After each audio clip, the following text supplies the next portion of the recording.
অনেকে নিজের অবস্থান নিয়ে সুখী না, এরকম আছে না নাই? আল্লাহ আমার এটা দিল না রে, ওইটা দিল না রে, পাইলাম না রে, কিচ্ছু হয় না, কি করব জীবনে, হতাশ। আসলে আছে কিন্তু অনেক, কিন্তু শুকরিয়া নাই, ডাকাত, ঠিক কিনা? নিজের অবস্থান নিয়ে সুখী না, কিন্তু অনেক লোক আছে তারা আপনার অবস্থানে পৌঁছতে চায়। তাদের দিকে তাকিয়ে দেখেন, আপনি যে অবস্থানে আছেন এই অবস্থানে পৌঁছাটা অনেকের কাছে স্বপ্ন।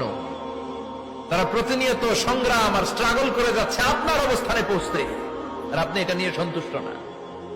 শেখ সাদির নাম শুনেছেন? বালাগাল উলা কাশাফাদ দুজা, এই কবিতাটা রচয়িতা ইরানের বিখ্যাত এক কবি। উনি একবার আর্থিক সমস্যার মধ্যে দিয়ে সময় কাটাচ্ছেন, টাকা নাই, পয়সা নাই, পায়ে দেওয়ার মতো জুতা নাই। উনি খুব দুঃখ পেলেন, হায় রে, আমি ইরানের এত বড় কবি, আমার পায়ে দেওয়ার মতো জুতা নাই।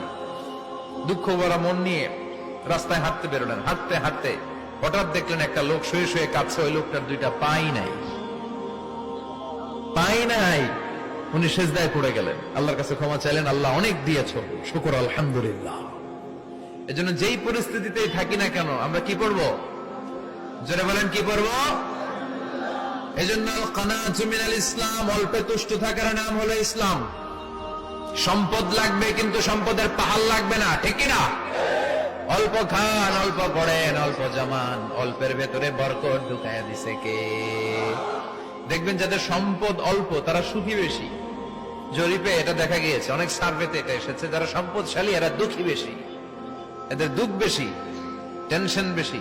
খুব স্বাভাবিক, টাকা যার বেশি রোগ তার বেশি, টাকা যার বেশি টেনশন তার বেশি, টাকা যার বেশি ঘরে শান্তি তার কম।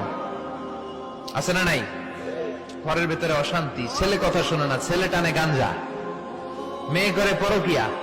আছে না নাই? স্ত্রী কথা শোনে না, ভালোবাসা নাই, ঘরটা জাহান্নামের টুকরা। রোগ বালাই, এক একটা হসপিটাল বিল পরিশোধ করতে মাসে 5 লাখ 10 লাখ। আছে না নাই? কিছু খেতে পারে না, ডাক্তার একেবারে ডায়েট মেনু বেঁধে দিয়েছে, ডায়েট, ভেরি ডায়েট মেনু, এটা এটা এটা এটা